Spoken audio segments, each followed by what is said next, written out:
우리는 지난 시간을 통해서 아브넬이 결국 다윗에게 토항을 했지만 요압은 아브넬에게 자기의 동생이 죽임을 당했었던 그 사적 원한으로 아브넬을 살해한 그런 내용들을 살펴보았습니다.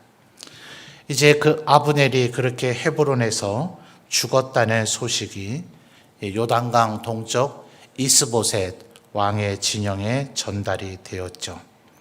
자, 1절 말씀을 보시면 이스보셋이 헤브론에서 아브넬이 죽었다 하는 이야기를 듣고 손에 맥이 풀렸다 이렇게 기록을 하고 있습니다. 참 절묘한 표현인 것 같아요. 우리 동양의학이죠. 한방에서 이렇게 맥을 짚잖아요. 그래서 그 맥이 풀렸다라는 표현을 쓰면 우리 한국 성도들은 어떤 느낌인지 아마 정서적으로 많이 이해가 될 겁니다. 이 원문의 의미도 거의 그와 같습니다. 완전히 모든 것을 할 의욕을 상실해 버렸다 하는 그런 의미가 됩니다. 그래서인지 5절, 6절, 7절을 보면 이제 이 이스보셋이 어떻게 죽임을 당하게 되는가 하는 것을 설명해 주고 있는데 5절에서도 그 표현을 하고 7절에서도 그 얘기를 하는데 낮인데 침상에서 잠을 자고 있었다.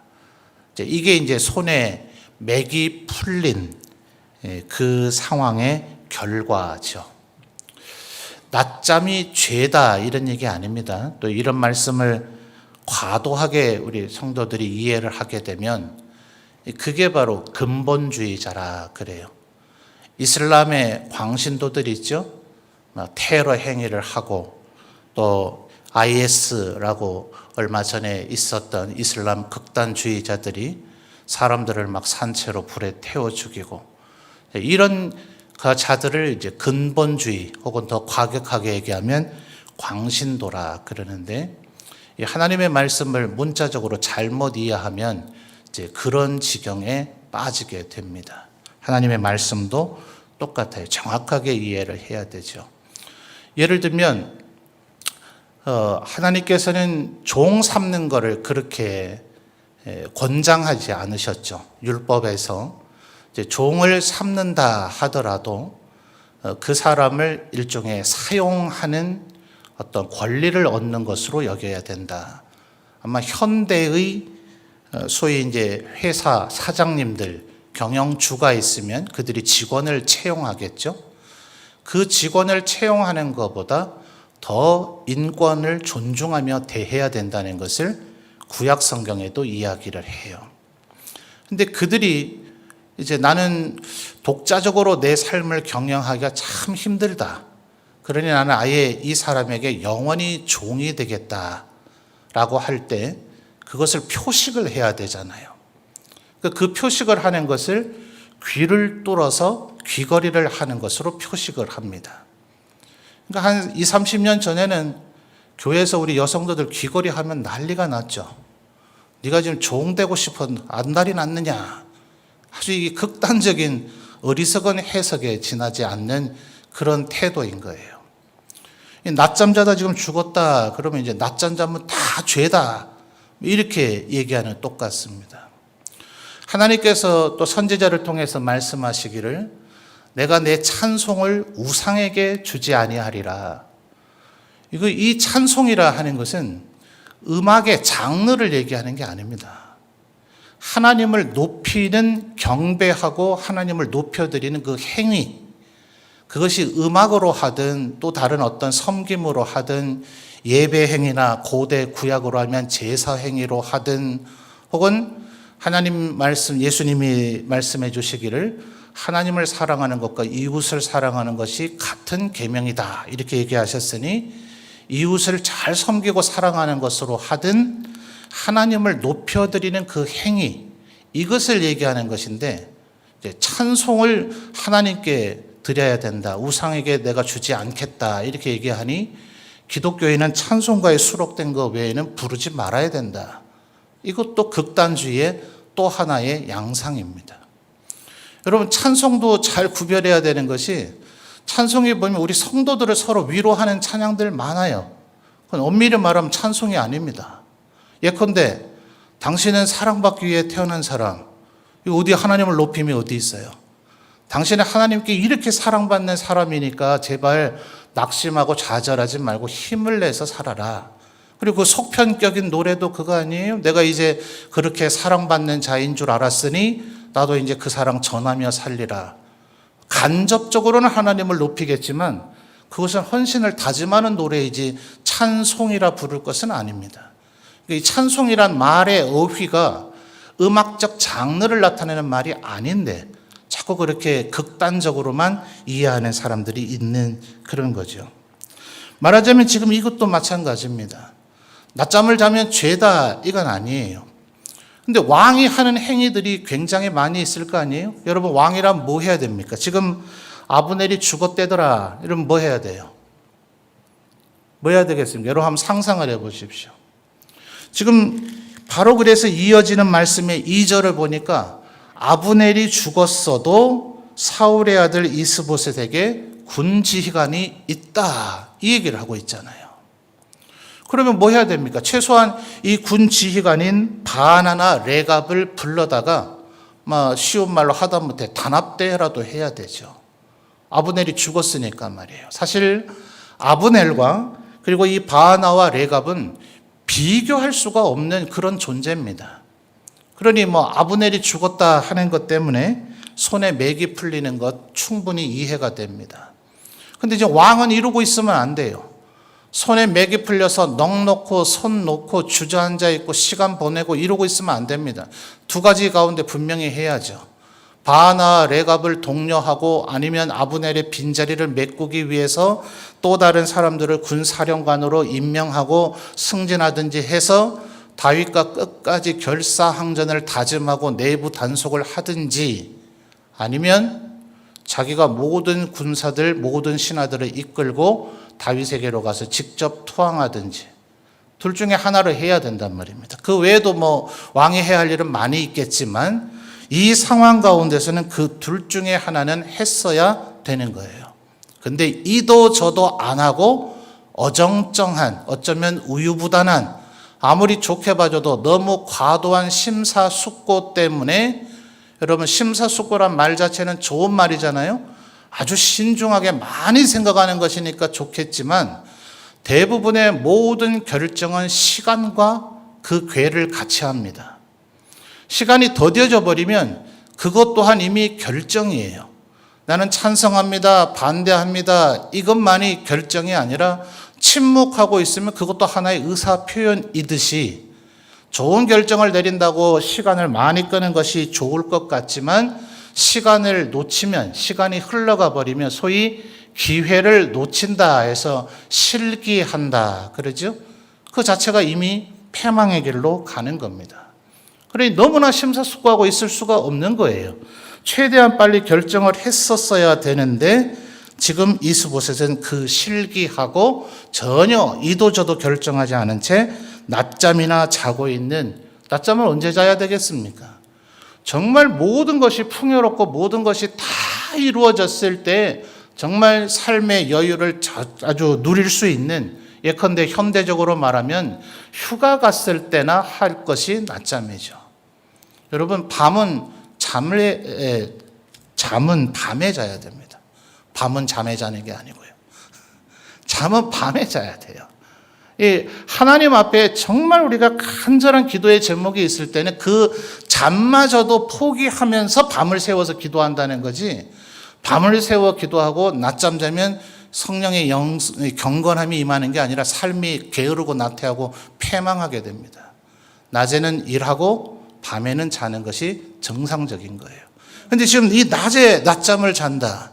지금 성경이 낮잠 자체가 죄라고 얘기하는 게 아니라 왕이 해야 할 일이 하도 많은데 그것 가운데 기껏 하는 게 잠이냐, 요걸 지금 표현하는 거예요. 이제 몇 장을 더 지나가면 사무엘하 11장, 그 유명한 밧세바와의 그 사건이 벌어지는 첫 출발의 기록이 왕들이 전쟁에 참전해야 될 때가 이르렀는데 이렇게 얘기합니다. 모든 전쟁에 왕이 꼭 참전하진 않아요. 아주 이제 개척 군주로서 그저 이제 왕업을 개척해 나가는 그런 왕이라면 끊임없이 전쟁에 가야 되죠. 다윗이 주로 그런 경우입니다. 그러나 대부분의 왕들은 군 사령관들을 보내지 자기가 직접 참전하지 않습니다. 근데 굳이 사무엘하 11장은 그 부분을 강조합니다. 왕이 전쟁에 나아가야 될 때인데 다윗은 모든 병력을 암몬을 치러 보내놓고 그 혼자 낮잠 자고 있었다. 낮잠 자고 일어나서 쳐다보니 여인이 목욕하고 있어서 그 사단이 벌어집니다. 낮잠 안 잤으면 그 일이 안 벌어졌겠어요? 그죠? 이 낮잠을 자고 있다는 그 상황 자체가 하나의 상징적인 모티브다 하는 거예요. 이 사무엘 상의 초입부도 마찬가지입니다. 엘리라고 하는 제사장의 얘기가 나오는데 여러분 제사장 하면 어떤 일을 하는 사람이라고 떠올라야 되겠습니까?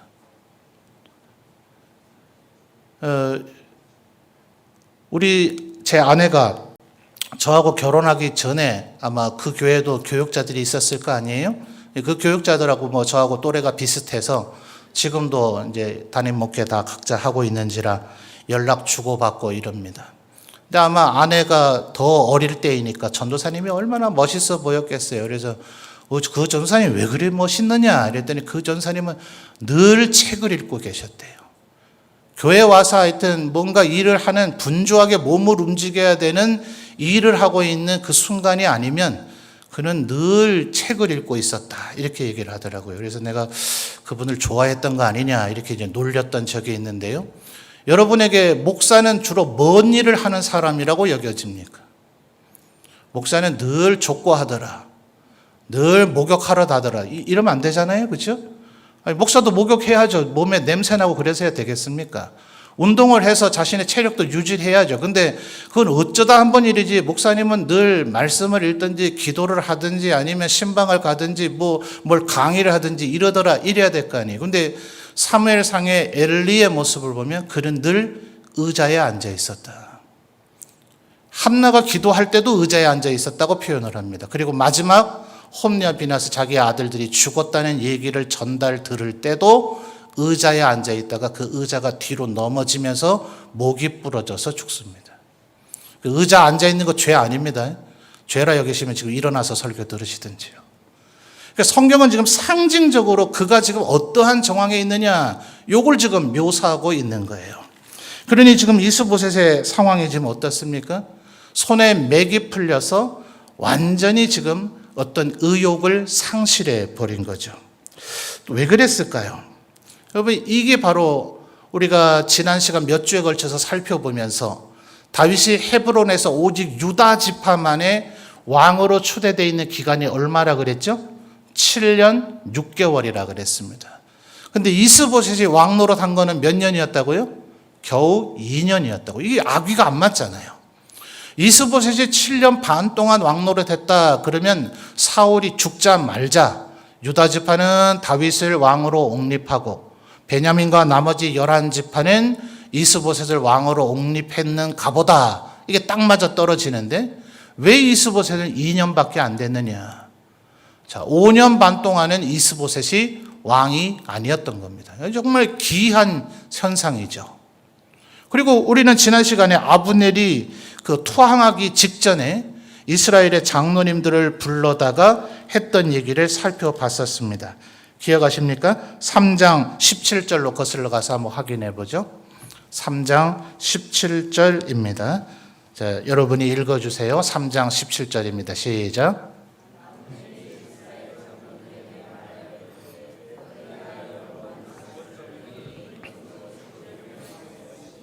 아멘.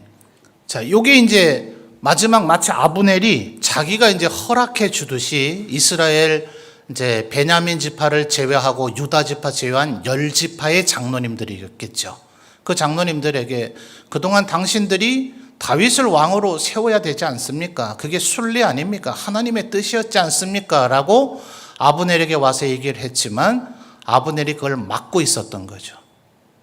사실은 이제 군 사령관으로서 이스라엘 전체에 왕인 사울은 죽었지만 아마 이스라엘에도 고대에 이런 물품들이 있었을 겁니다. 우리나라에도 이제 왕이 예컨대 이순신 같은 삼도 수군 통제사 이렇게 임명을 하면 그 명령장에 찍을 도장 같은 거 주거든요. 인장 주고 허리띠 주고 이런 식의 그의 그 지위와 권위를 상징하는 물품들이 있습니다. 그러니까 아마 아브넬에게도 그게 있었겠죠. 왕은 죽었지만 새로운 왕이 즉위를 해서 그가 아브넬을 유임을 시키든지 아니면 아브넬의 지위를 해임하고 그 모든 물품들을 회수하든지, 그래서 다른 후임을 임명해서 넘겨주지 않았으니 아브넬이 아마 지금 그 권한과 권력을 갖고 있는 거죠. 그러니까 지금 자신은 그 권력으로서 지금 이스라엘의 10지파의 장로님들의 이 요청을 그동안 거절해 오고 있었던 겁니다. 그러니까 이 아브넬이 죽으니 이제는 이스보셋 진영의 구심점이 사라져 버린 거죠. 자, 여러분 2절 아까 제가 이미 또 다른 군 지휘관 바하나와 레갑이 있다라고 얘기를 했습니다만 2절 하반절을 좀 잘 보십시오. 뭔가 설명이 좀 장황해 보이지 않습니까? 자, 바하나와 레갑에 대해서 얘기를 했는데 사울의 아들 이스보셋에게 군 지휘관 두 사람이 있으니 한 사람의 이름은 바하나요, 한 사람의 이름은 레갑이라. 자, 그 다음부터 우리 성도님들 같이 읽어볼까요? 베냐민 족속 부에롯 사람 림몬의 아들들이더라. 부에롯도 베냐민 지파에 속하였으니. 자, 그 다음에 나타난 베냐민 족속 부에롯 사람 림몬의 아들들이더라. 요거까지는 그나마 이해가 돼요. 바하나와 레갑이 우리가 잘 모르는 사람이기 때문에 사람 이름 잘 모르면 누구의 아들이다 이렇게 보통 성경이 설명하죠. 그런데도 아버지의 이름까지도 똑같은 경우가 간혹 있어요. 그렇게 될 때는 아예 그가 살던 동네 이름을 얘기를 합니다. 그런데 2절 하반절이 조금 묘하죠. 부에롯도 베냐민 지파에 속했다. 심지어 2절만 있는 게 아니라 3절도 있어요. 일찍이 부에롯 사람들이 깃다임으로 도망하여 오늘까지 거기에 우거했다. 이 도대체 왜 이렇게 장황한 설명이 있을까요? 여호수아 9장 17절로 가보겠습니다.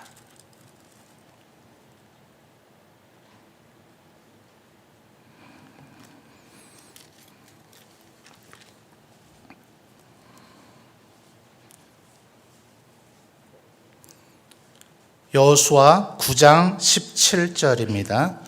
구약 성경의 333페이지. 자, 우리 성도님들 읽어주세요. 시작.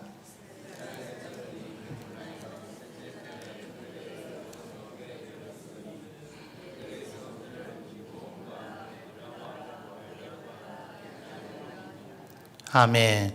자, 도시 이름이 4개가 나오죠? 세 번째 지금 우리가 관심을 가지는 부에롯이 나오는 걸 확인하셨습니까? 자, 여호수아 9장의 상황은 뭐냐 하면 여호수아가 이스라엘을 정복하게 될 때에 가나안 7족속 중에 히위 족속에 속한 기브온 사람들이 있었어요. 이 사람들이 여리고가 이스라엘 가나안 땅에 있는 31개 성 중에서 견고하고 규모가 크기로 둘째가라며 서러워할 성이 여리고였는데 그 여리고가 아예 통째로 무너져 버렸죠. 그래서 여리고 사람들은 전멸당했어요. 이게 가나안 족속들에게 얼마나 큰 충격이 됐겠습니까? 그러니 기브온 사람들이 아예 항복하려고 결심을 하죠. 근데 자기들이 가까이 살고 있는 사람이라는 걸 알면 항복을 안 받아줄 테니까 아예 옷을 오래 여행한 사람인 것처럼 아주 너덜너덜한 옷을 입고 빵도 일부러 곰팽이가 쓸어버린 빵을 가져다가 가서 쇼를 하죠. 우리는 아주 멀리 살고 있는 사람들인데 당신들의 얘기를 듣고 투항하려고 왔다. 여러분, 사람들이요, 거짓말을 하면 잘 들어보시면 조금만 지혜가 있으면 그 거짓말을 금방 깨닫게 됩니다. 아니, 멀리 있는 놈들이 뭐 때문에 와서 투항합니까? 뭔가 이해되세요? 아니, 문경에 와서 항복을 하려면 괴산에 살든지 예천에 살든지 상주에 사는 사람이 와서 항복한다면 이해가 되잖아요. 다른 나라 지명 얘기하면 잘 모르실 테니 신의주에 산다든지 두만강에 산다든지 뭐 때문에 문경까지 찾아와서 항복을 합니까? 말이 안 되잖아요. 근데 자기들의 옷이 너덜너덜해졌다. 이 빵 보세요. 곰팡이가 쓸었잖아요. 이러면서 우리의 항복을 받아달라고 하는데 여호수아가 하나님 앞에 묻지 않고 그것을 덜컥 수락을 해버립니다. 그래서 하나님의 이름으로 조약을 맺죠. 물론 이들이 대신에 약속을 합니다. 우리들이 살려주는 대신에 영원토록 종이 되겠다. 더더군다나 어떤 종이 되냐면 성전에 제사를 드리려면 소와 양을 잡아야 되니 불을 떼야 되잖아요. 그러니까 고대에는 장작을 패야 되지 않습니까? 그리고 소와 양을 죽였으면 그것을 씻어야 될 물들이 어마어마하게 필요하죠. 그래서 바다라고 불려질 정도로 엄청나게 큰 놋대야를 만들어 놓고 물두멍이라 그래서 거기다 물을 끊임없이 길어와야 되죠. 제사장과 레위인들이 다 감당하기에는 한참 제사가 밀릴 때는 과한 노동이 필요한 일입니다. 그래서 이 기브온 족속들이 우리가 대대로 우리의 자손들까지 성전에 장작 패며 물 깃는 종이 되겠습니다. 이렇게 언약을 하고 이들이 화친의 조약을 맺습니다. 근데 막상 그들이 어디 사는가 찾아가 봤더니 17절에 지금 뭐라 그래요? 행군에서 3일째 되는 날에 그들의 성읍에 도착을 해버렸더라 하는 거예요. 여러분, 우린 주로 주요 도시들만 기억하죠. 롯이 살고 있다가 하나님 앞에 멸망을 받은 도시 몇 개입니까? 몇 개죠? 우리는 흔히 소돔 고모라만 기억을 해요. 근데 원래 5개 도시였죠. 소돔 고모라, 아드마, 스보임, 소알. 롯이 소알로 도망가기를 허락해달라 해서 소알이 면제당하고 실제로는 4개 도시가 멸망당했습니다. 근데 우리는 흔히 소돔 고모라 이러니까 2개 도시인 줄로만 기억하는 경우가 종종 있죠. 이 17절도 마찬가지입니다. 기브온 족속의 대표 도시가 기브온이고 그비라, 부에롯, 기럇 여아림은 바로 이 기브온 족속들의 땅이었던 거예요. 자, 그런데 이 기럇 여아림도 나중에 이스라엘의 중요한 도시가 되거든요. 자, 이제 사무엘서로 돌아오십시오. 그래서 2절 하반절에 이 표현을 신학자들이 부에롯도 베냐민 지파에 속했다라고 하는 이 말이 이 바하나와 레갑이라고 불려지고 있는 이 두 사람은 정통 베냐민 지파가 아니라 기브온 족속인 것일 수 있다 이렇게 봅니다. 여러분, 가나안 7족속을 완전히 멸망시키지 않았죠. 여호수아 때에. 그래서 사사기 400년 동안 이 혼합되어져 살고 있는 이 가나안 7족속의 잔류민들이 이스라엘 족속에 마치 옆구리의 가시처럼 될 것이다. 너희들이 하나님의 말씀에 완전히 순종하지 않고 그들에게 좀 편안하게 그들하고 무역도 하고 그들이 가나안 땅의 풍토를 더 잘 알고 있을 테니 여기 토착하려면 어떻게 해야 되느냐 이런 것도 묻고 또 그들을 종으로 부려먹으니 좋으니 그래서 살려뒀던 이유 때문에 그들의 우상을 숭배하게 되고 그들의 죄악의 삶에 빠지게 되므로 사사기 400년의 혼란기를 겪었어요.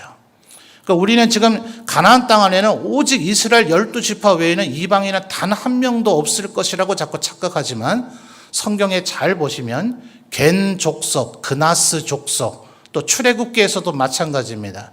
애굽에서 이스라엘 백성들이 출애굽할 때에 중다한 잡족들이 그들과 함께 했더라. 이런 표현들이 나타나요. 당장 지금 몇 주 후에 살펴볼 아까 말씀드린 11장의 그 유명한 밧세바의 남편 우리아도 어느 종족 사람입니까? 헷 족속이에요. 유대인이 이스라엘 사람이 아닙니다. 그러니까 지금 이스라엘 안에는 사실은 그들이 이스라엘 사회에 편입되었고 하나님의 율법을 따르는 하나님의 백성으로서 살아가겠다고 언약을 했기 때문에 이스라엘인으로 간주되어지고 있긴 하지만 실상은 이방인들이 뒤섞여 있었다 하는 것을 우리가 좀 확인할 필요가 있습니다. 물론 2절 하반절과 3절에 이어지는 이 얘기가 이 바하나와 레갑을 이 기브온 족속으로 봐야 되느냐? 아니다. 그냥 기브온 족속에게 있었던 도시가 부에롯이지만 결국은 베냐민 지파가 차지해서 살고 있었다라는 것을 설명하는 것뿐이다 라고 신학자들의 견해가 나누어지기는 합니다. 자, 그런데 3절이 또 좀 더 어렵기는 해요. 깃다임이 어딘지를 잘 모르겠어요. 성경 어디에도 이 깃다임에 대한 정보가 잘 나타나질 않고 신학자들도 깃다임이 어딘지를 추정하기가 어렵다라는 게 주된 견해입니다. 그런데 지금 이 사무엘하 4장의 정황 자체가 이스봇의 진영이 지금 어디에 있습니까? 요단강 동쪽 마하나임에 지금 이 이스봇이 주둔하고 있었죠. 그래서 이 깃다임은 이스라엘 요단강 동쪽의 도시일 것이라고 봅니다. 자, 부에롯은 어디였어요? 기브온 족속의 영역이니까 요단강 서쪽입니다. 분명히 3절은 부에롯 사람들이 도망하여 그들 스스로가 요단강을 건넌 것처럼 묘사가 되어 있지만 신학자들은 아마도 아브넬의 강압에 의해서 따라왔을 것이다. 자, 아브넬이 지금까지 보여준 정황을 보면 그렇겠죠? 5년 반 동안 그는 다윗만이 여전히 왕이었는데도 불구하고 다윗에게 복종하지 않고 끝까지 버티다가 결국 이스보셋을 왕으로 옹립했습니다. 자, 누구 때문입니까? 누구 때문이죠? 자기 때문이에요. 이스보셋을 위한 게 아닙니다. 이스보셋을 위한다면 사울이 죽은 그 순간에 바로 왕으로 옹립했어야죠. 그러니 지금 이스보셋의 이 무리들, 이스보셋과 아브넬과 바하나와 레갑도 마찬가지입니다. 만약 이 바하나와 레갑이 3절에서 얘기하는 것처럼 부에롯 사람이라면 이들이 만약 아브넬에 의해서 강제적으로 요단강 동쪽으로 왔다면 이들은 요단강 서쪽 자기들의 원래 고향인 부에롯으로 되돌아가고 싶지 않겠어요? 그러려면 할 방법은 오직 하나입니다. 다윗에게 투항하면 됩니다.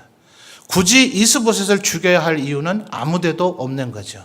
그래서 이들은 이스보셋은 이스보셋의 욕심 때문에, 또 아브넬은 아브넬의 욕심 때문에, 그리고 바하나와 레갑은 바하나와 레갑 때문에 이들이 뭉쳐져 있었으므로 결국 스스로 자멸하는 자리에 이르게 됩니다.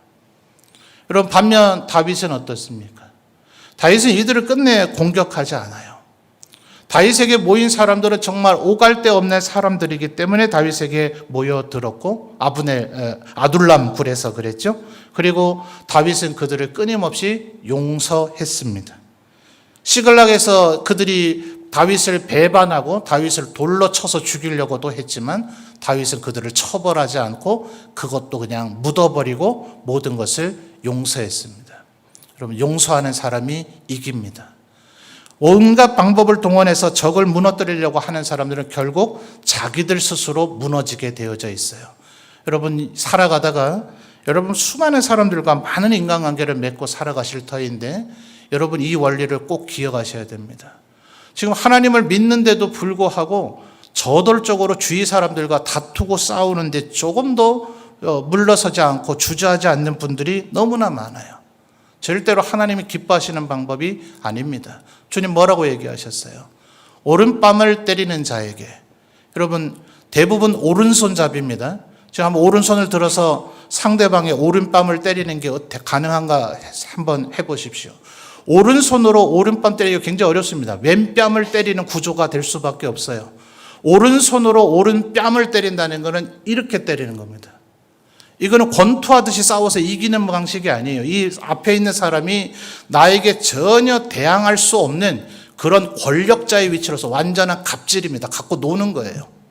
때려서 굴복시키는 게 아니라 완전히 비열하게 그 사람을 멸시하고 하는 그런 행동이 그겁니다.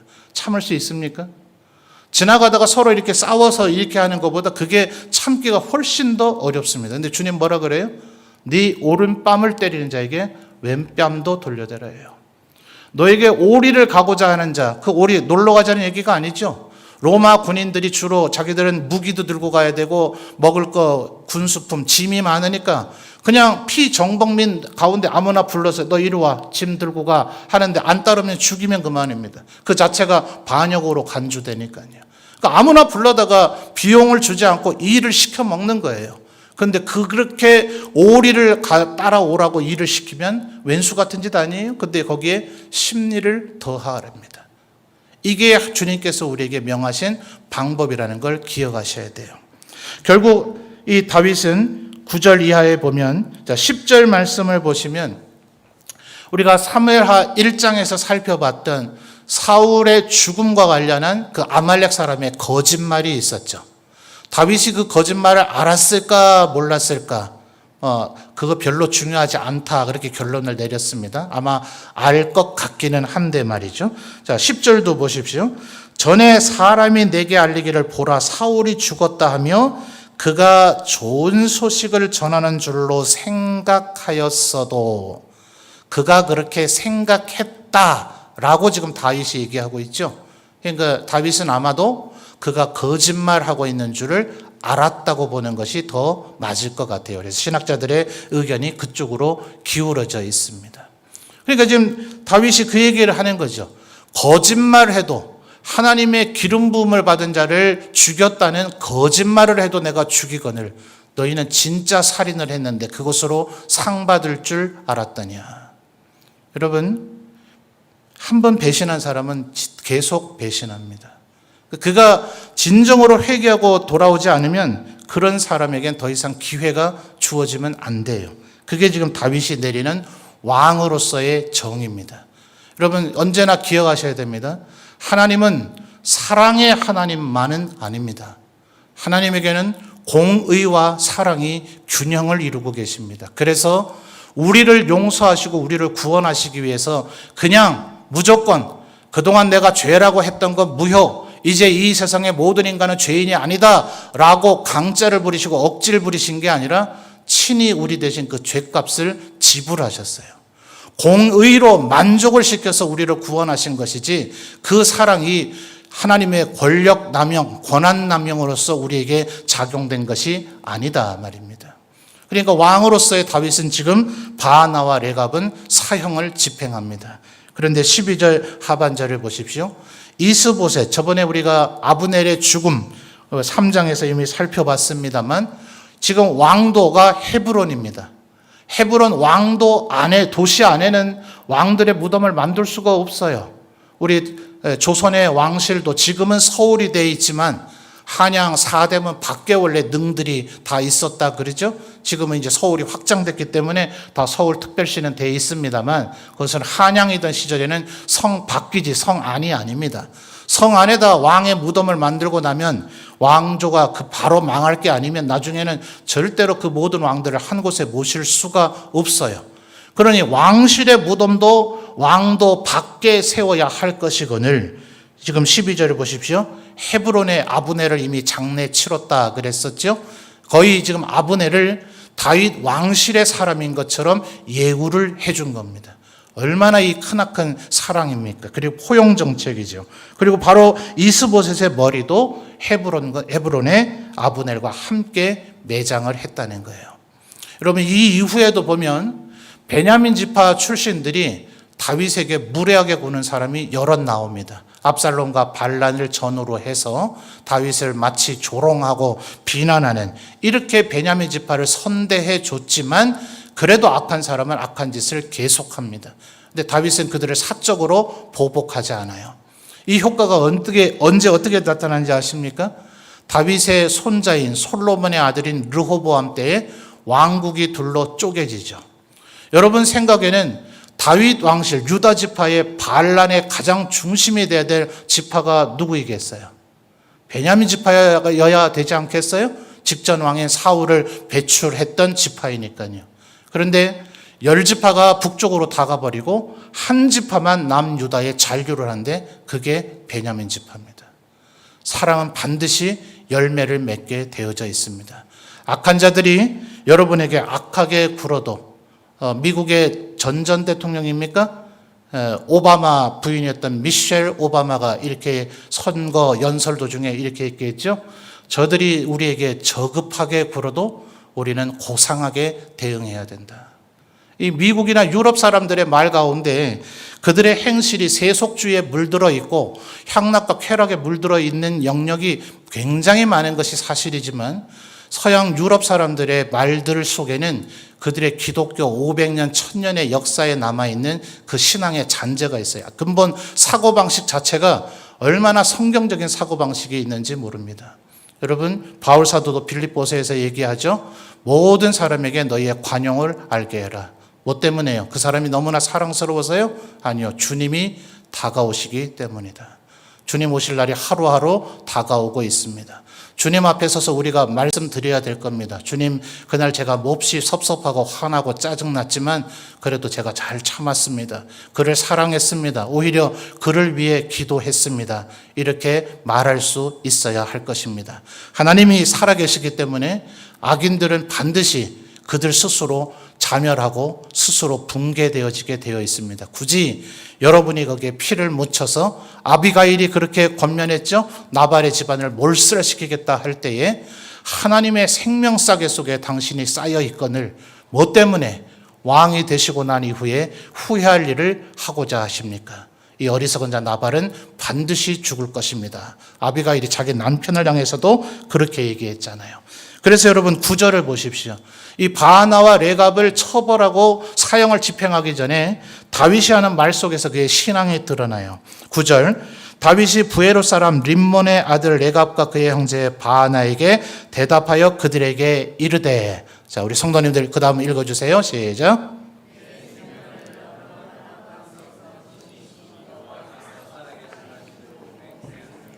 아멘. 그냥 맹세하면 되잖아요, 그죠? 내가 맹세하노니 이렇게 얘기해도 되고요. 내가 여호와의 이름으로 맹세하노니 이래도 되는데 앞에 수식어가 많죠. 내 생명을 여러 환난 가운데에서 건지신 여호와. 이게 다윗의 신앙입니다. 우리 성도님들의 삶에서도 여러 환난 가운데서 여러분의 생명과 여러분의 삶과 여러분의 안위를 반드시 지켜주실 하나님이 우리 하나님이신 줄 믿습니다. 그러니까 다윗이 노년에 뭐라 그래요? 내가 사망의 음침한 골짜기를 다닐지라도 주의 지팡이와 막대기가 나를 안위하시나이다. 이 믿음 가지고 원수 같은 이들에게 사랑으로 승리하시는 우리 모든 성도들이 되시기를 바랍니다.